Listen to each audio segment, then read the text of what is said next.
The names attached to Sunderland this week arrive from three very different leagues, yet they share something the headlines tend to skip over. Amadou Kone, Arthur Avum and Rooney Bargji are all linked with the Black Cats, and not one of them has yet proven he can perform at the level Sunderland now find themselves operating at. Start with Kone, the 21-year-old box-to-box midfielder earning attention in the Saudi Pro League with Neom. The energy is real, and with clubs like Forest and Roma also said to be watching, the radar clearly isn't faulty. The complication is the league itself. Form in Saudi Arabia is genuinely hard to read against the Premier League. Different tempo, different physical demands.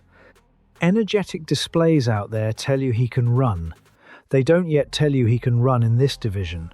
Avum is the more intriguing case, largely because of who would be signing him.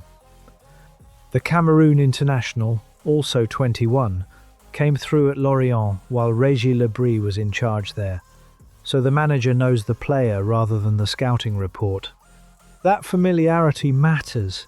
It strips away a layer of the usual adaptation guesswork, but it carries a quiet danger too. A coach who rates a player can talk himself into a signing. The wider evidence doesn't fully support, and a manager's trust isn't the same guarantee as Premier League readiness. His 14 caps point to real pedigree, and he's been strikingly open about wanting to reach the very top of the game.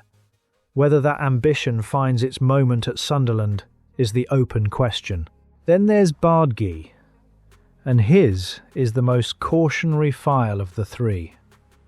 Barcelona are reportedly willing to let the 20-year-old go after a season in which he featured 28 times, but gathered only around 870 minutes, a couple of goals, a few assists, and very little rhythm. A talent a super club couldn't find room for is now being chased by half the Premier League. He might be a gem they mishandled. He might equally be a player who simply isn't ready, and a loan would tell Sunderland far more than a permanent gamble ever could. What binds the three has nothing to do with quality and everything to do with their stage of development. Sunderland's recruitment has thrived on spotting youth before the rest of the market does, and that instinct is exactly why a promoted side punched so far above expectation.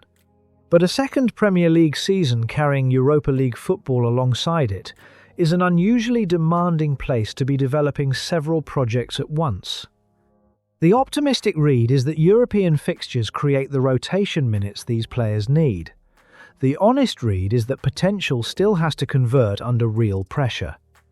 These are signings defined by their ceiling.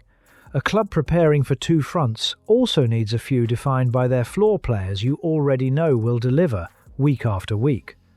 For all its promise, this trio doesn't obviously contain one of those.